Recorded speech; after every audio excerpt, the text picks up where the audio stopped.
everyone. I'm Linda Nickell, and welcome to the Happiness Hour. Every Wednesday, photographers meet here to connect, inspire, and create. My guests share their photography tips and insight into their creative journeys, and they inspire us to look at a subject a little differently. You can sign up for a newsletter and find the schedule for upcoming sessions on my website at lindanickell.com. Tonight's guest is Lee Hoy.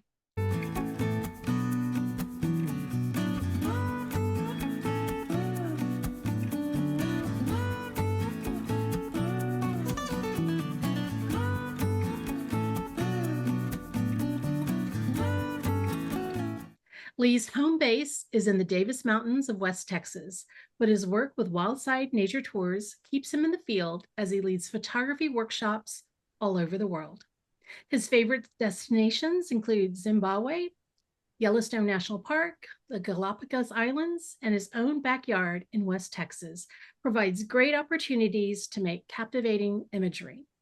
Lee is a contributing writer for the Journal of Wildlife Photography, and as an OM system ambassador, Lee travels with a small yet powerful camera kit, and you'll get a peek at what he makes with it in tonight's presentation, Making the Most of the Wildlife Photography Experience.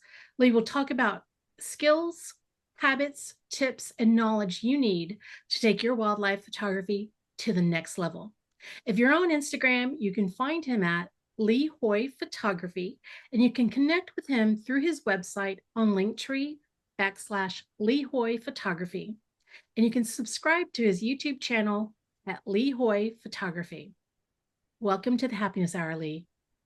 Now you can come on. Giddy up. No, thank you. I'll be honest, after that such pretty eloquent introduction, I feel a little underdressed for the ball. So I feel special. Thank you, Linda.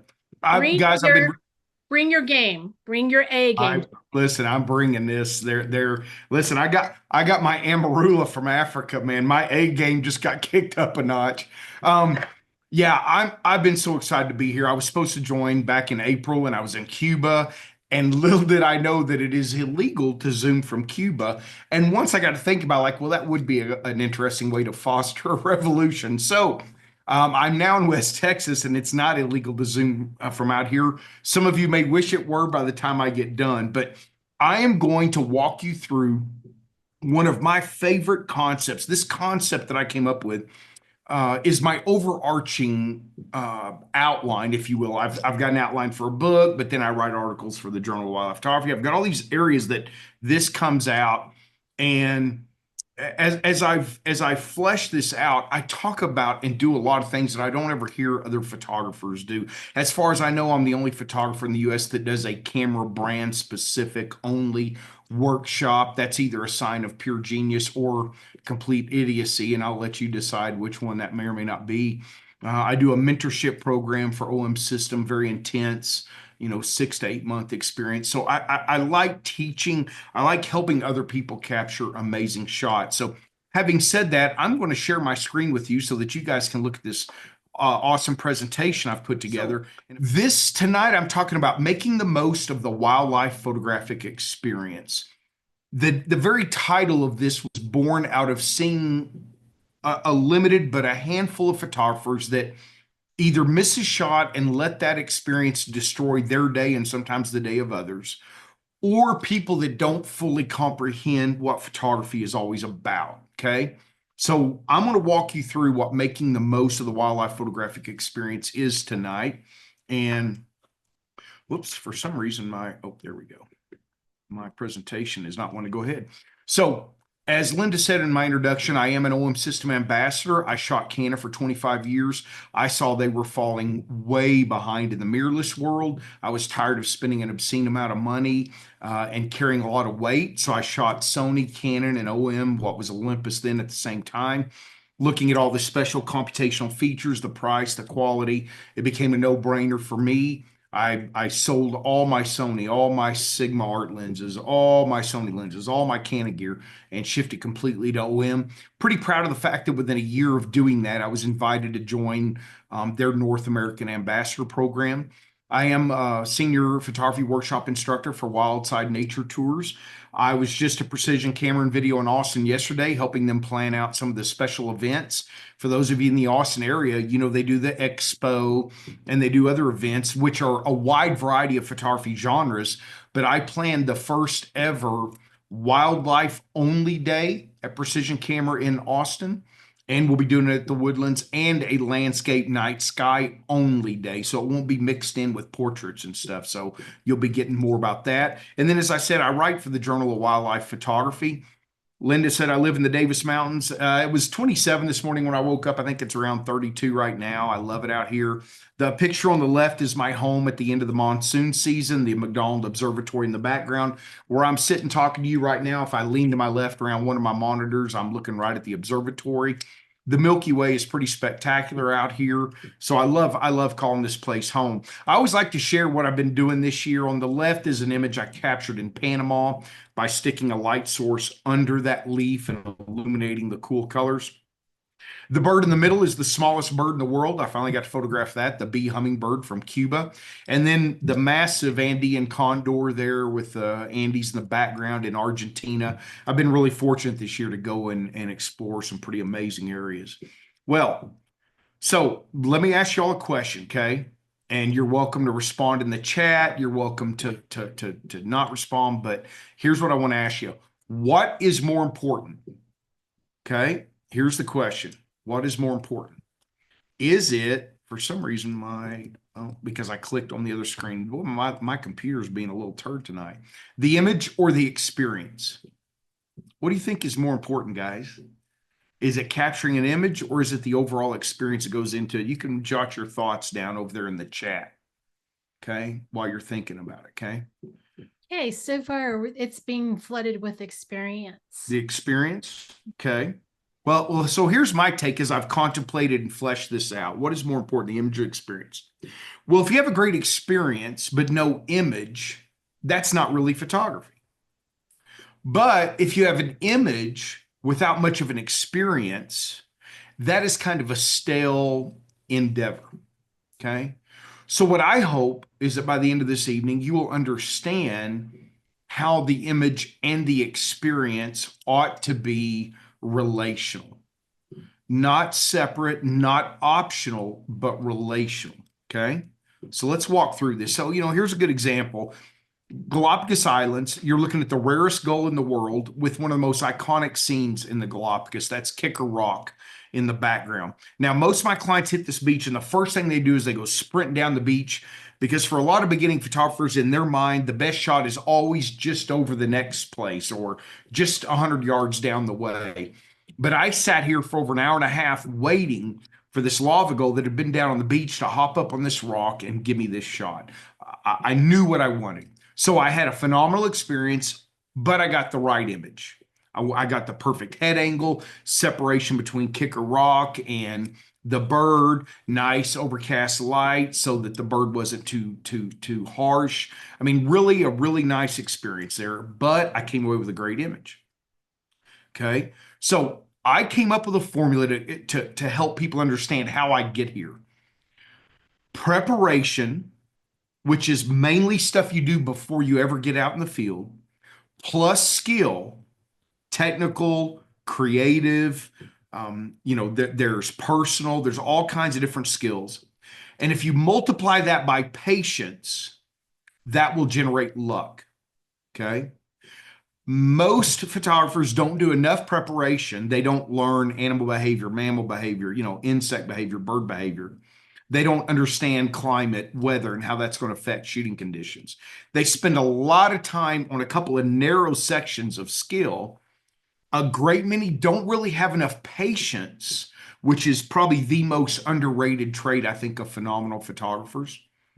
Because luck, a lot of people think I'm lucky just because I get to travel. Well, I'm often standing next to 50 photographers, but only a few might get the shot.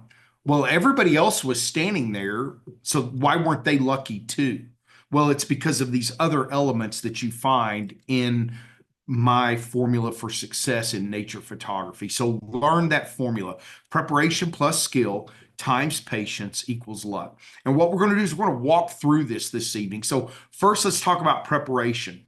Here's a good example of preparation. The more you learn to understand your subject. So for example, birds are going to perch or sit facing into the wind. That means they're going to take off. They're going to leap at least into the air facing into the wind.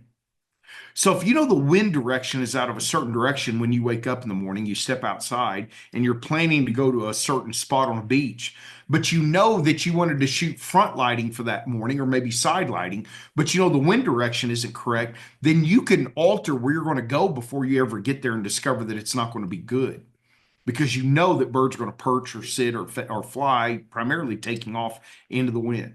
For example, another way to understand your subject is to know that if you find many rattlesnake species in North America, if you find it coiled up already, it is much more likely to remain in that position because it's relying on camouflage. So photographing it will be much easier. If you come across one that is already crawling, and it continues to crawl, it's much more likely to keep crawling and try to escape, and thus getting down low in front of it for a great shot is probably not prudent, right? But knowing that certain rattlesnakes behave a certain way and knowing what they tend to do when they're confronted, if they're crawling, if they're coiled up, if they're out in the wide open, if they've got something against their back, they're going to behave differently. And the more you learn that, the better equipped you'll be to capture great images.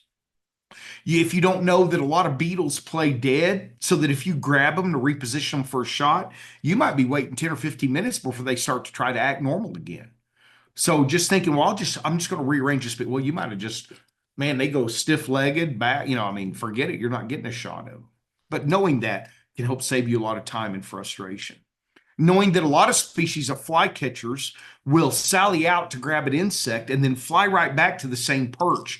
I can't tell you how many clients, when it starts to fly off, they start to drop. I see their camera start to drop out of the corner of my eye. I say, no, put it back on the perch and get ready for the return shot. But if you know which species of flycatcher tend to do that, you'll be better prepared. So the problem with a traditional field guide is they are teaching you how to identify a subject, but you need books on bird, mammal, insect, reptile behavior. That's what you need to be reading. That's what you need to be learning, studying the ones around you, watching what they do. A lot of birders are in a rush just to tick and say they saw it, and a lot of photographers go, I photographed that. Oh, one of the phrases I absolutely hate, if you ever say it around me, I'll light your ass up, is, I've already photographed that before. Oh my God, don't even say that crap in front of me. I'll school you on all the bad reasons behind that statement. Oh, I photographed that before. Oof, don't even go there with me. That won't go well. Okay. So learn behavior, learn how to anticipate a great shot, because you can be prepped to do that before you ever get out in the field. So for example, I was down at this giant sinkhole in Brazil, and these macaws would take off and circle around. There were a couple of different species, and midday light, which I normally don't like to shoot in, was best because it gave me these big shadows in the background. And knowing that these birds would just fly, circle around the sinkhole, sometimes to go to a different perch or to leave to forage or coming back from foraging, I would set my exposure using my live highlight alerts for the birds in the sun, and I would pick them up in the shade and wait for them to come out and capture shots like this. I call this emerging light. That's kind of the type of light I love to shoot in. Insect behavior. Well, this is an orchid bee. Orchid bees are very shy. They're very hard to get to. But on my Costa Rica OM only workshop I went and scouted for just here in September, I had an incredible entomologist who had ordered pheromones, and he put little drops so it would draw these orchid bees in and they would hover. So I understand flash photography. I understand stealthiness. So this is taken using flash, handheld, and capturing. I mean, God, I love this shot. What a beautiful bee. This is not easy to do, but I had a guy there who had been using OM system for less than 2 months, and he got some shots like this once he learned what he needed to do. So understanding that you can't move around a lot, you had to pre-focus on a certain area and then use. I knew that if I used, subject detection, it would pick it up. Mammal behavior. Do you know what it looks like? What does a fox or a coyote do when they're about to pounce? Like, they shift their back legs, they wag their tail, but when they're about to pounce, They stop wagging their tail. Their ears are very forward. You can see them, what I call loading up their muscles for the jump. So I shoot at 50 frames per second. Boom, boom, boom. This was my favorite frame of all of them. Okay. Knowing aquatic mammal behavior. Now, what are the odds that I get these whales surfacing in the one beam of light coming across the water? What are the odds that their blowhole when they breathe out? What are the odds that it comes up in the sun with a dark background? Well, I had an idea where they previously surfaced about how far they were going to go, just pre-focused, had my exposure set for the bright, bam, bam, bam, right? But knowing aquatic mammal behavior is key because they're even harder because it's hard to see them coming up. When you're working with poison dart frogs, man, I know dart frogs, I know reptiles, I know snakes and stuff, once you get a dart frog that settles instead of moving around, you need to work it and take a lot of different shots and a lot of different angles. So, I'll see people take one or two shots and shots and start chimping. Man, I always tell people, unless you're checking exposure, which with flash you need to occasionally, don't just shoot. That's why I have the tattoo on the back of my hand. Just shoot sometimes, right? So another thing that you can do in preparation is learn how to orient yourself for the light you want. Many photographers drive up in a parking lot. I watch this all the time. They grab their camera and they walk straight out from their car. They don't give any thought to the background, the light, and they just start looking for subjects. But how different would it be if you look for the beautiful light that you wanted and then set up for subjects that may come into that light? So you have to ask yourself, do you want to shoot in some nice soft light? I love overcast light. I can shoot all day. Not a problem. Are you looking for some harsh shadows? Do you want to shoot black and white images? Well, I love black and white wildlife. So when I'm in Africa, I tend to stay out longer than when I'm in some other places. So yeah, I love midday shooting black and white. Do you want to shoot some silhouettes, right? Well, silhouettes are best earlier in the day, just because the sun angle is lower. You'll get a stronger silhouette and a better shadow and whatnot. So how are you going to put yourself in position to capture those? Do you want some fill light with a flash and to put a little catch light in the eye? So I was actually with Linda here. Her and the rest of the group stopped back up the hill.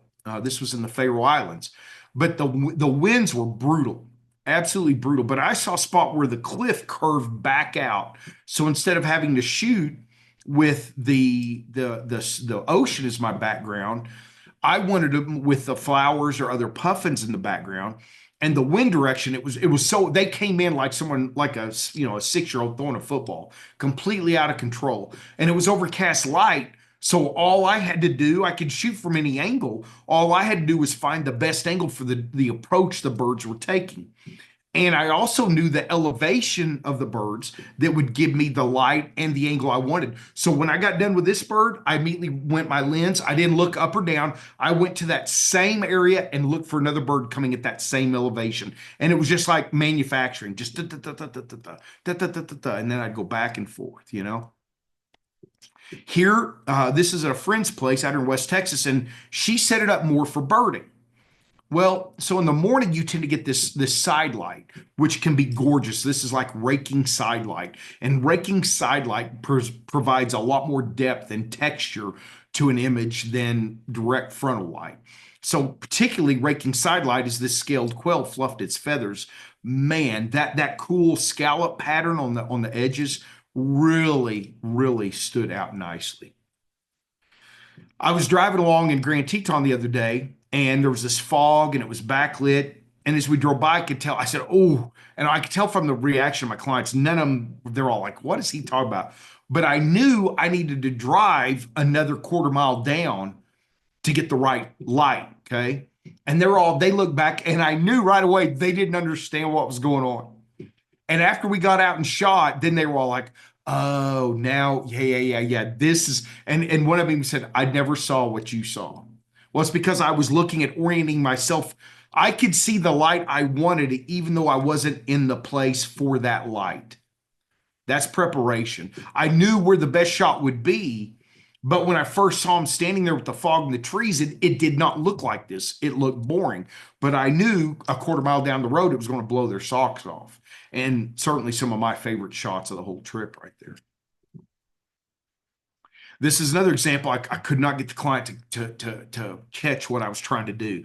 This cactus wren in Big Bend was preening, and he took like 30 shots, and then he used another phrase I freaking hate. I think I got that. You got what? What the hell did you get? Quit saying that. You know what that is? That's an impatient photographer's excuse to move on because they're bored, because they don't know how to get a great shot. Did I step on some toes? Probably, but I don't care. I'm from West Texas, right? So, and for those of you that already know me, you know I don't care. What I shot, I think I took 800 shots of this bird preening. I think he took 30. Well, when I showed him, I said, this, right? I showed him, this is why you keep shooting. Oh, I didn't get that. I said, no, of course not. You quit before I knew it. Before I kept trying to tell him it is preening. Like I didn't know I had to say, if you will keep shooting at some point, all 10 rectruses will be spread, you know, and they're backlit. I mean, look at the pattern on that. It's just gorgeous, isn't it?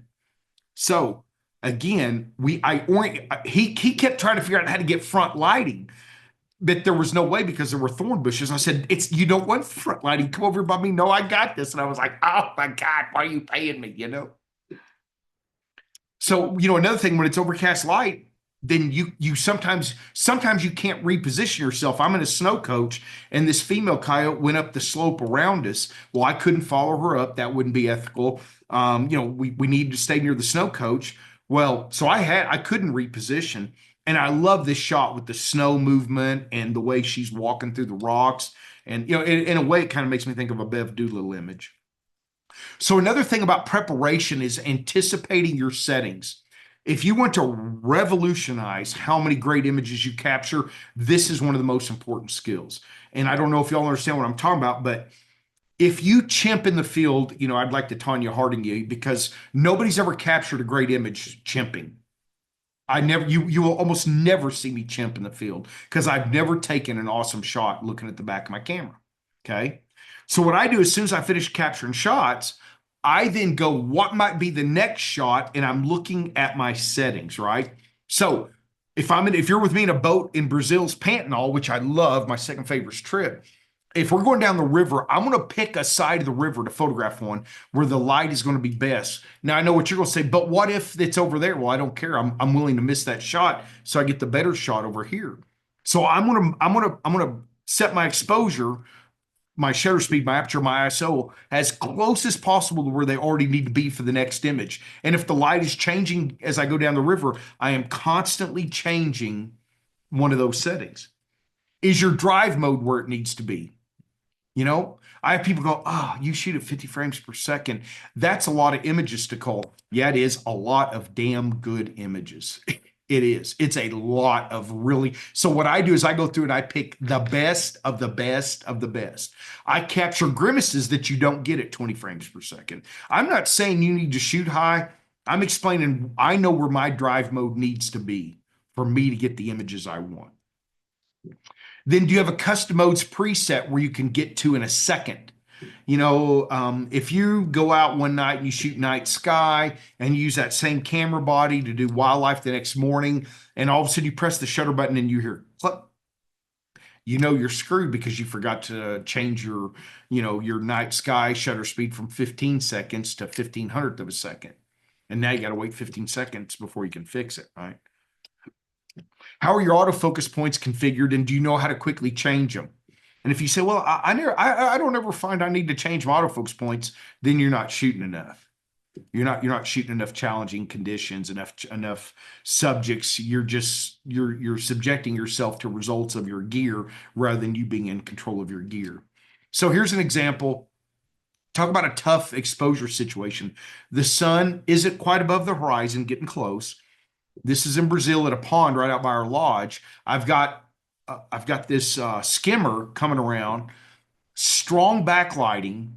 I've got a Yukari caiman in the water. Now, I was set up to photograph in this spot. I exposed for this spot, and then I followed the skimmer around. Now, I'll be honest, to be able to get this is not crop. I crop less than 1% of my shots. It's not satisfactory for me if I'm cropping. So what you'll see here is the result of having my exposure set for the spot I wanted the shot to occur. And then guess what happened? Luck, right? I mean, can I predict the wing position? Because I'm very picky about wing positions. Look at the visual balance between the Yakari Cayman and I mean, how do you do that? I was ready for it, but luck is what ultimately resulted in that image. Oh boy, if I hear people tell me, oh, you just can't shoot a high ISO on a OM system. I say, well, you can't, but I know what I'm doing. That's my smart ass answer that I use most of the time. Sometimes I say, well, if you want me to show you, I'll be happy to. Um, ISO 12,800. Another reason to shoot 50 frames per second, high ISO. See how my snow is actually white and not gray or bluish gray? That's because I properly exposed the image by exposing to the right. So I had a high enough ISO where my shutter speed was fast enough. Look how the alpha male is biting down on the maw of that young male. That was one image out of all of them. Had I not been shooting 50 frames per second, I probably wouldn't have got that. Okay. Another thing that you can do in preparation is understanding your depth of field. So here's a beautiful cactus finch on Genovesa Island in the Galapagos, and beautiful sand. But had I stood up and shot at a downward angle, my depth of field would have been much more shallow on that bird's face. But by laying on the sand, my depth of field is longer because at this distance, at I was 6.3 or 7.1, my depth of field is probably barely over an inch, right? Barely over an inch, probably. So by laying down, I maximize my depth of field as opposed to standing up and shooting down. Another thing I talk about is expose for the subject or the subjects. So I had a bright background, this side lit, monkey here in Zimbabwe. The name of it just left me, not Gwinnen. I'll think of it here in a minute. But I thought this was such an adorable, beautiful portrait of this mother and child, very bright background. Well, if you put this in auto ISO, you're screwed. If you're using spot metering, you're most likely screwed. With live highlight alerts, I could nail this exposure every single time. And so you see how much detail I have on the right side in the shade. I have nice detail on the infant's face, but the highlights aren't blown out. So expose for your subject. When we're doing wildlife photography, you want to expose for the subject. And here's what people often ask me. Well, what if I'm always blowing out the background? Well, then you're taking a lot of crappy shots. Quit. Quit. If you always have to blow out your background to get a shot, that means you're probably taking pictures of birds sitting at the tops of trees with crappy, ugly skies. Just quit doing it. Quit taking crappy shots. So another part of preparation is learn to read the whole frame. Okay. So have you checked all four corners of your composition? Are there branches or other subjects that are creeping into the image? How is the lighting across the frame? Is there a hot spot in the background that you could eliminate, taking a couple of steps away? Is it even? Is the lighting pretty across the frame? What would happen if you just moved a little bit? Sometimes with macro, it's a fraction of an inch to make all the difference in your shot. Okay. What would happen if you knelt down, laid down, stood up, got tall, leaned a little bit? So here's an example. This image made it in a NAMPA's top 100. I think I've entered exactly 6 contests in my life. They're not really my thing. I like teaching. I don't care. But what I noticed when I was shooting this grasshopper nymph here in Fort Davis, I'm moving a little bit, and all of a sudden as I move, I see this yellow coming to the background. I'm like, oh, if I move a little further right, this other flower comes into the background. Boom, made the image so much better. This bighorn sheep in Grand Teton a couple years back, it was like minus 20 something. See the hoarfrost on his chin. He's fleming, he's sniffing for a female in heat. And there were so many bighorns around, and I like to shoot tight for animal portraits anyways. But this guy was right near the road. By taking, I think it was 2 steps to my right, I eliminated other bison so they weren't in the background. And you could just focus on that beautiful portrait. I mean, I love those guys. They are so cool looking. See at the end of his horn there, they have to start breaking off the tip as they grow because it starts blocking their vision. It's pretty cool. So when you're doing macro is incredibly challenging. If you want to get better at all your other wildlife photography, take up macro because it forces you to be more patient. It forces you to observe more and to slow down. Shooting this is a morph of Ufaga Pamilio, the strawberry poison dart frog that you find in the Bastimentos region of Panama. So, I've got a lot of flower petals. I've got this beautiful dark frog. I wanted to make sure I framed my image where the petals of this flower, it can be easy for petals to interfere with an image. So you got to move around. You got to sometimes look for spider web, is it interfering? You got to look for other things. And here I have a nice clean frame, really nice clean frame. I don't often shoot straight down, but I was doing a night walk. I think this was Ecuador. And all of a sudden I come across this beautiful moth sitting on the ground. And I love this composition. I love the contrast between the moth and the leaves. I really think everything's really in focus, and it's not my normal style, but I love this composition. And by shooting straight down, which I normally say don't do, but boy, I really like that. It does work at times, right? So here's one of the least attended aspects of photography. That is the physical side of it. The majority of my clients struggle with this side. Obviously, most of my clients are older, and as we age, it gets harder, right? But are you able to lay prone, kneel for extended periods, or walk long distances, carrying your gear? How strong is your core for doing macro? Man, yoga, oh my gosh, it revolutionized doing different macro because you're trying to hold steady in a fraction of an inch to get that focus on the eye. And I mean, when you sit down and do 3 or 4 hours straight of macro, buddy, that's the most physically demanding thing you'll probably do in photography. Are you well hydrated? The majority of my clients do not stay well hydrated. That's very important. In dry climates, I see this all the time. Wear long pants, long sleeves, hats. Keep the sun off your skin. You will stay cooler. I love Americans who argue with me that they'll be cooler in t-shirt and shorts, yet every tribe throughout history that has ever lived in a desert covers up completely. So clearly they're idiots, and Americans know better wearing shorts and t-shirts, stay cooler in a dry, sunny climate. I mean, I live in the desert, and I can tell the tourists out here in a heartbeat. Buy good gear for extreme cold. Wear long pants, long sleeves, hats in cooler climates. And if I'm in a warm destination, I tell you why they're wise. Do you know what plants you're rubbing up against if you go to a tropical destination? I bet not. Do you know what insects you don't see or what you might kneel on? I don't want that stuff coming in contact with my skin. So just physically prepare yourself to be in environments where you don't know what may or may not cause you harm. And then particularly for macro work when you're kneeling, you notice how sometimes tiny little pebbles feel like they almost cripple you when you kneel down on them? Or if you've ever knelt on bull nettle here in Texas, that'll make say bad things about your mama. Go buy some good knee pads at a home print shop and don't go to the garden section. Those are soft all the way through, so spines and stuff go through them. You want to go to the section where the masonry knee pads are because they have hard edges. So guys work on concrete, gals who work on concrete, whatever hard surfaces, those knee pads are much better. All right. So here I am. I'm photographing stingrays in Galapagos. You see what's on my knee? A knee pad, because I'm doing a trail on extremely rough igneous rock to get over there. So even though I'm currently shooting in the water, I still have my knee pad on. All right. So, can you hold your long lens for long periods of time? Again, I'm shooting there in the Galapagos, right? I'm prepared. I work, I hold my gear a lot to make sure I can hold it steady. Notice my camera strap. If you are still carrying a big lens around your neck, you're asking for neck problems. You will never see me carrying a big lens. A, your camera strap should not be attached to the camera body for a big lens. B, your camera strap should not be around your neck. Put that weight on your shoulders where it was meant to be carried.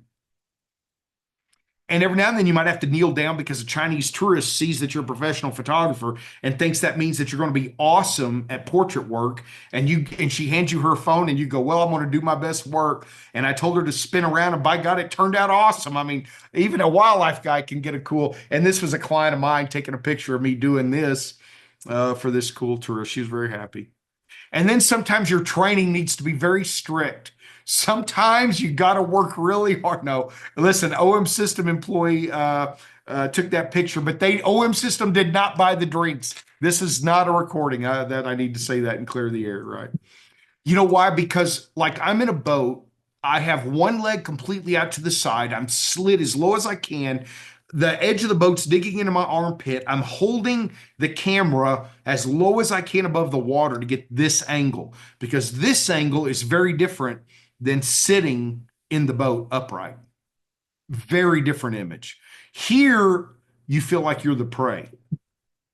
Here, you feel like you're being stalked, right? I do a thing I call pre-visualization. Well, I could not just walk up. This is my favorite bird in the world. I'm remodeling my home based on the colors on this bird. Gray, white, black, and that red. I've already got everything bought for it. I love this bird. But I wanted a wide angle habitat shot. Well, do you see what those rocks are? They're hard. Do you also see what's all over them? Sea thousands of years of, or million, who knows how many years of sea lion poo, iguana poo, and bird poo. I had to crawl to get that shot and then raise my hand slowly up by the birds, and get this shot. Well, I'm gonna tell you what, those were hard rocks. I actually broke a lens doing that. It fell off my back and broke, but I got that shot, so I was happy. If you want to work with a venomous snake and you want to be laying down in front of it, this is a Mojave rattlesnake, the most toxic of our rattlesnakes. This is actually taken right here in my yard. I know my working distance, but physically, I need to be able to get up and move quickly if I need to. Okay. Or if you're working with one of the world's most dangerous spiders, this is a banana spider, focus stacked. My lens is an inch away from this thing. You got to be able to move quickly if need be. And then let's talk about passion as a part of preparation. If you photograph what you're passionate about, it will show. Like my gear would be perfect for like doing a streetscape in Austin at dusk. And I keep telling myself I'm gonna do it. You know what? I hate Austin traffic.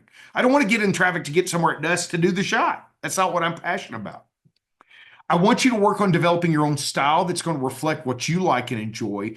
Do not try to replicate someone else's style. You won't develop what makes you you. I'm impressed by how many images I see and I go, oh, I know that's going to be so-and-so's image. And I'm also impressed by how many people go, oh, I knew that was your image, Lee. I knew that as soon as I saw it. I'm like, okay, that's when your style is being honed to fruition. It should be a lifelong process of that, but it should start gelling. But don't try to copy what someone else does. Be you. Photography is so much more than about your final image. It's a representation of the memories, the experiences, the journeys, the moments, the triumphs, and sometimes the failure, and ultimately being grateful. So I believe that's all a part of passion in every image we capture. So I love when I barely pick up a bird. Like this bird all of a sudden was on us. I got on it. I got some great shots. This is a limpkin during my Mastering Bird and Flight workshop. I think I got 6 images. This thing just appeared. I love that challenge. I love capturing the essence of a subject. I don't like saying, well, I photographed the olive baboon before, because he'd be like, what if a portrait photographer, what if you signed up for a portrait photographer and they said, oh, I've already photographed someone like you. They kind of had a similar skin tone and hair color. I've already photographed you. I don't need to photograph another one like you. I bet you'd be pretty pissed, because I'm not Linda. I'm not Mika, I'm not Karen, I'm not Kevin, I'm Lee. Photographing me and photographing Linda. I mean, look, she's got dimples, pretty small. You know what I mean? Like she's got all these, like, you can do a lot of things. With me, you're like, well, this is going to be black and white because we just want to show how crusty he is, right? Like it'd be 2 very different experiences photographing us. And I managed to capture this quick grimace on this male all baboon. And oh my God, I feel like that brings out his personality. Like he was like, you dirty tourist taking my picture. That's what I love. I love this image. I knew it needed to be black and white because color would distract from what I wanted you to see in this image. So, I am passionate about removing the fear of certain subjects. This is a young fer-de-lance. Now, this is focus stack, but my lens was very, very close, right? My hands were not, but my lens was. And by focus stacking, look at the detail in those scales. If you don't find snakes just incredibly fascinating and beautiful, then it's just because you're playing on the stereotype of fear. Look at that eye color.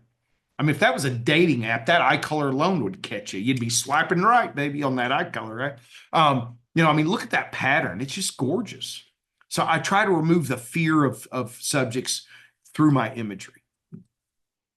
I like to take people to worlds they'll never go. Most people sitting in their living room are never going to go into the jungle at night and find a sleeping longhorn beetle.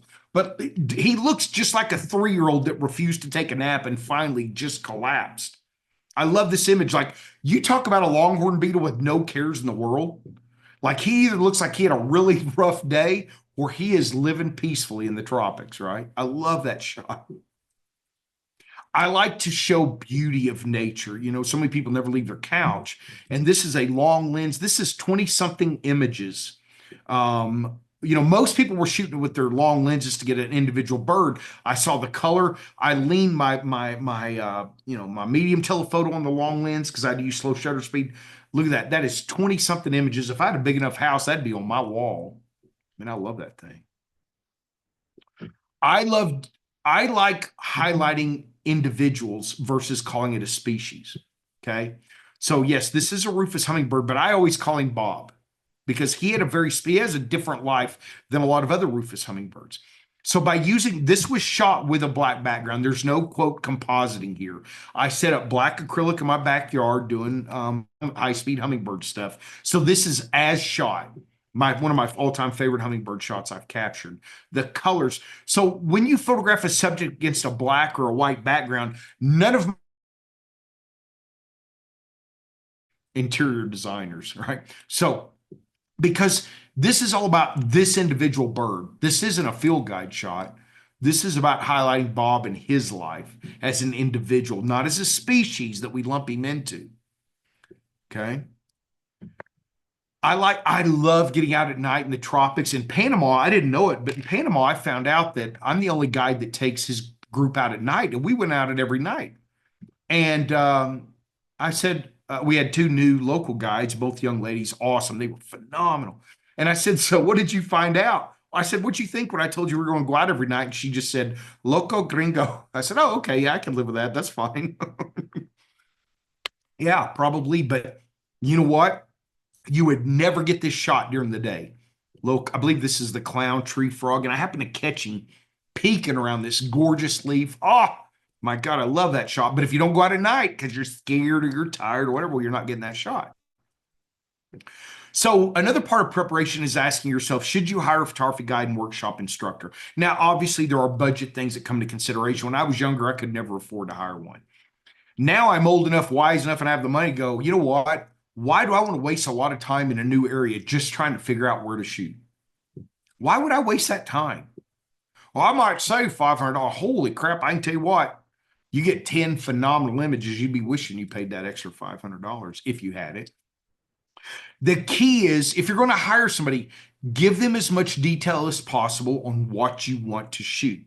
I would have people call me up and say, hey, I'm coming out in March to Big Bend. Oh man, and I'm a brutally honest guy. I had this conversation at the airport the other day with a man and his wife, and he said, "Oh yeah, we're coming at March." I said, "What if I told you that as someone who lives in the Big Bend area, that if you gave me all 12 months and you said pick the absolute worst month to come to Big Bend, what month would it be?" I said, "I would pick March." Really? Yeah. Well, isn't it cooler? Holy hell, you're deciding when the best shots are just based on the temperature? Are you kidding me? That's terrible. So I felt bad for him. He said, well, we can't, we got our reservations. I said, well, here's a couple of things you can try, but March is weak in Big Bend and it's heavy with people for spring break. So trust your local guide, but still do your research. Know enough to know, okay, this is a good guide. Ask them about what can you expect to see? What's reasonable? If you have 3 days out, what all can you accomplish? Because remember, great shooting light is not that big a part of a day. So ask them, what is it realistically we can see? I find that a tremendous number of clients have very unrealistic expectations about what they're going to shoot. They look at images I've captured over a 7-year period in an area and think they're going to get half of those. Well, that's just not reasonable. This one always blows me away.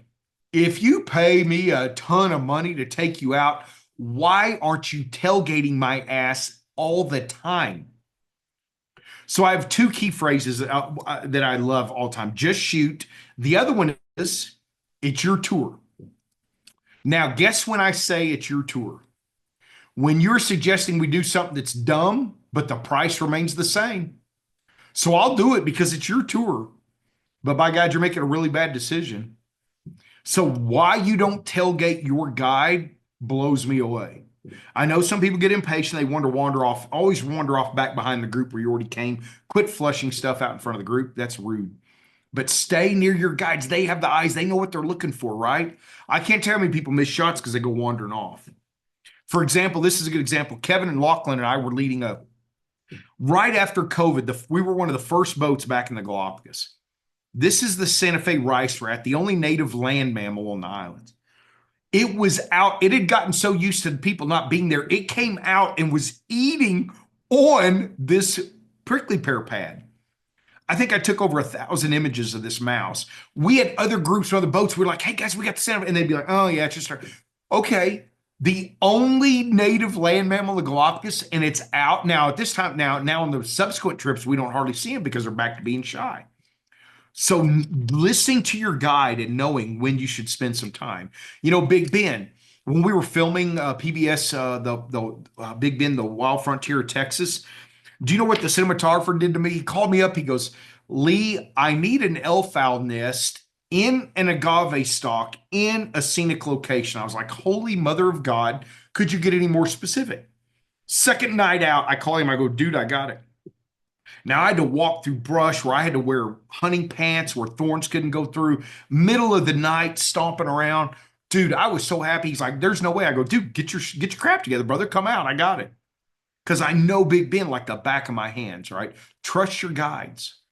You know, in Yellowstone, in Lamar Valley, I know a lot of people want to save money, so they get a few friends together and they go rent their own car. You know, the difference is last year I was in the park for a month. I could almost tell you exactly where certain animals are going to be. You can't do that in a week. And I know it's what everybody does. Well, we'll just follow the big crowds. Well, good luck finding parking, right? Because I've had to drop clients off so they can get a shot because there was no parking. Good luck knowing where things are year to year. Good luck knowing where the light's going to be in certain areas. You know, I had 5 fox sightings in one morning because I found a spot where they weren't normally traditional. And man, 5 different foxes within about a 2.5 hour period. So let's talk about the skill side of, my formula. Master your system, your camera and its features. They need to become a part of your hand and mind. Don't waste time learning the system when luck suddenly showed up. Practice at home when you haven't spent thousands of dollars to travel somewhere. You need to make your system like a part of just an extension of your body. Oh, how many people say, well, when they're going to buy a camera, how many clicks are on it? Who cares? You don't master something without doing it a ton. And then read your owner's manual or watch videos or hire a teacher until you know how your camera works and what it does. I can take my own bodies. I can hold it behind my back one-handed. You could tell me to change my shutter speed, my aperture, and my ISO, and I could do it all without looking behind my back with one hand. Now, in case you don't know, I'm OCD. Kevin says I'm CDO because it needs to be alphabetical order. I'm a control freak and I'm a perfectionist, so that does come into play. So you need to be able to adjust your exposure on the fly. This is in a boat rocking like crazy, small wooden boat on the coast of Peru. Oh, I love this shot. Love this shot. But I had to be able to adjust because the light was changing as we went around the island. I know what I can do with my camera. This is 1/4 second at 1,000 millimeters handheld. Now, this isn't a great shot. It's busy, it's blah, but this little puff bird. But I knew I wanted to test. I'm like, let me see how low I can go. Now, am I going to shoot wildlife at 1/4 second much? No, but I know what I could get away with if I need to. I also know about the Pro Capture drive mode on my camera to capture when the iguanas expel the excess salt out of their nose. I know how to do focus bracketing and stacking. I can press one button on my camera and go from regular shooting to focus bracketing, and I can capture an image like this of a recently emerged red-eyed tree frog that had just crawled out of the water. You see the tail, but it's got all 4 legs. That's what it looked like single shot, not edited. Look at what's in focus. Now let me go back. Look at the difference. And all I had to do was press one button and I'm ready to go because I master my system. So there's a comparison. I know that if I want to get, if I'm within 20 feet of a frigate bird in the Galapagos and I want the tip of the bill, the back of the head in focus, I can't take one shot. And if I put F16, it still wouldn't be in focus, but the background would be sharper. But if I focus stack, now I have the tip of the bill to the back of the head and the background still blurry. That's mastering your system, right? So another thing that comes under skill is great composition, is rarely an accident. Mika says, is pro capture the same as pre-capture? Canon has pre-capture, but it's not nearly as good. There's a lot more limitations on it, but yeah, it's kind of the same. Ours is a lot better. I'll tell you why later. Learn to follow the natural path of your eye through an image. So when you're looking at an image that you like on Instagram, Facebook, don't just scroll and hit like. Ask yourself this question: where does my eye start and stop? If it doesn't start and stop somewhere, it's probably not that great an image. But what is the natural path? I try to control that in every image I take. Once you learn to recognize where your own eye travels, you can start taking pictures where you're guiding the viewer's eye through the image. There are a lot of good rules about composition. You need to learn them so that you know when it's also okay to break them. You can't, it's very rare you break it at random and it works. And it's not important that you know all the rules of composition as much as it is that you learn why certain things are pleasing to the eye and when they're not. And don't argue with someone who knows what they're talking about when they're trying to tell you why an image sucks. If you want attaboys, you show it to grandma. If you want to learn how to get better, ask a photographer who's better than you and put your ego aside, and you'll learn. So, for example, there are times where you can put your subject right in the middle of an image, right? It's symmetrical here. How about this? I'm shooting standing on a moving boat in the Galapagos, pointing straight up, having my arm over the rail so I don't fall down. What are the odds that the visual balance worked out perfectly with those birds? Tell me which bird you could remove and that would still work as well as that does. Maybe the middle one, but the middle one offsets the bright spot of the sun. And again, the boat's hauling butt. That's where luck comes into play. But this image is good, not just because I got lucky and it's sharp or properly exposed, but because the visual balance works. Geometry. Man, you got to learn how geometry comes into play here. Lines, angles, all of those different elements. It's not normally going to be done well accidentally. I have another one of my phrases. If you watch my YouTube channel, which is growing and doing well, I have a series I do in there called Phrases to Photograph By. One of them is a vertical subject often warrants a vertical composition. A vertical subject often warrants a vertical composition. Remember, most magazine covers, they're vertical shots. I'm not saying so you can get on magazine cover. I'm saying there's a reason. There's a reason. This was one with Linda. The one of my favorite times in the Pharaohs, you could stand. I stood in one spot on a cliff, and I had this gray water to the left. I had beautiful dark blue water to the right, and I had front lighting. In front of me and front lighting the right. I was tearing it up. I literally have 500 images from that one evening that are just incredible, and I love this right here. If I had space, I'd put this on acrylic and it'd hang on my wall because I love grays and the contrast of the bird with this background. Oh, it's so pretty. All right. Oh, wait a minute. What was I supposed to talk about? Yeah, the negative space. So look how, see how you want your subjects moving into the negative space. You want more room in front than in back, right? Usually. Another one is challenging conditions. So many people pass up on incredible photographic opportunities just because the weather gets bad. FYI, a lot of us pros, we love it when it's challenging because we get better shots. So use the wind to your advantage. Rain isn't your enemy, especially if you shoot with OM system cameras. I mean, I put mine in the shower to rinse it off and clean it off. Cold and heat are a part of experiencing the outdoors. That's just normal. I mean, people are often looking for perfect conditions, and usually what beginning photographers go, oh, this is perfect. I think, oh my God, this sucks. This is not what I want to be shooting in, all right? But having proper gear and attire will go a long ways from turning those challenging situations into incredible images. So here I am in the Galapagos. Now, we had 14 clients were with us on the boat. How many of them do you see in the image? A zero.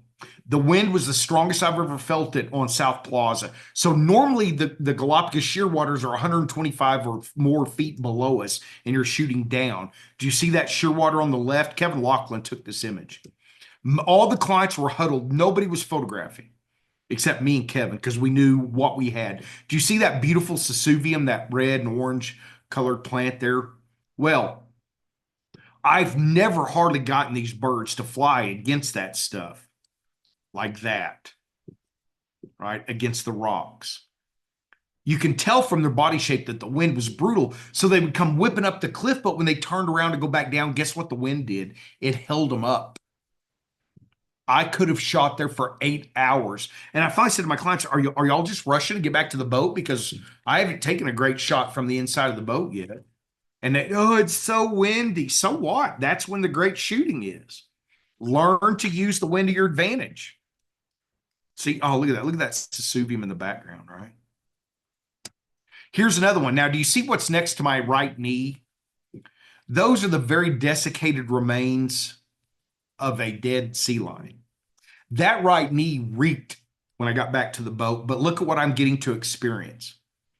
So this is on Espanola Island, and these are the calmest and tamest of all the mockingbirds. So how about shots like that with a wide angle? How about like that? Like he's like, oh, are you shooting OM system? Isn't that cool? Or what I often say is he's like, oh, so you're going with the 7-14 instead of the 8-25. Interesting choice, you know. Another thing I like to tell you when it comes to skill is that yes, post-processing is necessary.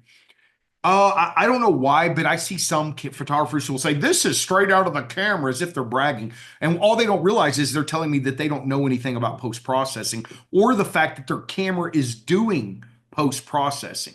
There is no such thing unless you're shooting JPEG. You still have to choose processing that gets done to your image. So there's no thing to brag about straight out of camera. You're either doing post-processing in the camera or you're doing it outside. Plain and simple. Okay. So pick a software and learn it well. I don't care which one. When I judge camera club competitions, at least 80% of the images would do better if people knew post-processing. At least 80%. You need to take charge for how your images look, and doing so out in the field is only a small part of the equation of being a great photographer. But on the flip side, I know you love your saturation slider, and you need to take it easy and stop. Just because you learn Photoshop does not mean you need to stick fake skies with raptors. They suck. I know it. And you lose your credibility. Stop doing it. They're terrible. You never get the light the same on the background as they are on the bird. Please, for the love of God, stop doing it. And then another thing is, it was the 8-25, Todd. Another thing is when it comes to post-processing, kiss it, don't molest it. That's my general principle for post-processing. So I told you, Linda, you invited me. So start with a properly exposed image, right? So start with a properly exposed image. Here's the original image. Look at my histogram. It's all the way to the right. And when you, oh, hold on, shoot. Yeah, so here I am. That's what I want to start with. So exposing to the right gives you a much better signal to noise ratio. Right? It's going to let you get as much information as possible. It's going to give you the greatest latitude in post-processing. And don't determine how well your exposure is by looking at the back of the camera, right? So there's some other things in here. I'm going to pick it up a little bit because I know I need to wrap it up here. But see the before and after. Look at the details I brought out in post-processing. You see that? Here's another one. Look at the difference. The left one is properly exposed. The right one is post-processed. Another one of my challenges is be a lifelong learner. You can never learn it all. Push yourself to do more than you think. Failure is an option and it is inevitable. And I fail all the time. Great photographers don't mind failing. The difference between being a good photographer and a great one is often knowing when to not press the shutter button. So the more challenging the conditions, the more challenging the subject, the more you'll push yourself. My first time ever doing real underwater images that I would share. Now, people who are great at underwater would probably laugh at these, but these are the first ones I would share. But you know how hard that was? Holy crap. And they're not great. They're okay. I'm not going to throw them up against Paul Nickell and stuff. You know what I mean? So I like to push my ISO even higher. ISO at 10,000. I'll shoot at 25.6. I don't normally do street photography, but this is one of my favorite images of the year in Cuba. I might print this, put on my wall. I love this shot. Beautiful. I love this shot. So what happens when luck comes, right? Well, the image or the experience. This female jaguar on the right had gone to get a drink of water. And y'all, cat sex is very painful because the male's penis is bifurcated. There you go. That you didn't expect to learn that tonight, did you? Well, so females, when they're mating, females are in a bad mood. That's all I'm gonna say on that. So she was coming back from getting a drink, and I could see the male. He began to cower and tuck his ears. And I told everybody, "Get ready, get ready, get ready." And sure enough, as she walked back, she just turned and smacked the snot out of him, and I got that image. This one, I mean, this is one of my favorite images this year. I love this image. Look at those eyes. Look at that intensity. I'm down low in the boat. I knew to get my exposure done quickly. I knew it was a vertical subject. That's shot vertical. That's not cropped. Post-processing, a little bit of vignetting helps it pop, right? Oh, I love this one from Africa. I don't name many of my images, but I call this the night cometh. Because think about, for this animal at nighttime, it's a very different life because predators come out. And so as the darkness is coming up, look at that. You can see that the last light of day is right below the eye. And I love this image for that. And black and white, I knew post-processing, I needed that. I needed it black and white so you could get the emotion and mood of that image. How about being that close to a puma that's feeding on a guanaco, and tons of tourists came up, and I kept trying to say, "Come over here, come over." Oh, we can see, but see this bush on the left? They were only 30 feet to my left, but guess what that bush was doing? Covering up most of their shots. Well, eventually, one other photographer after an hour came and knelt down to me. Guess who it was? A Sony ambassador. Yeah, yeah. I was like, "Yeah, you know why I'm here, don't you?" I said, "I've been trying to tell him." He started laughing. Nope. How about capturing a Toko toucan in flight by having your settings prepared and waiting when you pick up the flight pattern they're doing and just standing there? One of my favorite shots ever of a lion. Show the personality of your subject. I knew black and white would do that. Post processing says I brightened the eye a little bit to bring attention to it. So that's how to make the most of both your images and your experience. I know that's a lot, but I like giving you more than you can handle as opposed to the other way around. If you want to hop over and grab on my YouTube channel, I'm just as obnoxious on there as I am here. I do an OM system mentorship program. If you shoot OM, you will not find anything more in depth than that. So you can hop over to my website. Here's some of my workshops I have coming up. Several of them are sold out, but I got some spaces. I'm going to start a Lee Limited series, and that's not that you want to go out with me occasionally. It's once a year. I'm going to pick a location that I might not go back to for a very long time and go do that location. So it'll be limited registration time period and a very unique location each year. And then there's my social media. Linda, let me unshare. Yeah. I think there was one question in the chat that I want to put in front of Yeah, you. throw it out there. March was not your favorite for Big Bend, but what No. is a good month for macro? Did I stop sharing? I'm trying to stop You did. sharing. You did. Oh crap. I just did it again, didn't I? Arg. Hang on. Okay.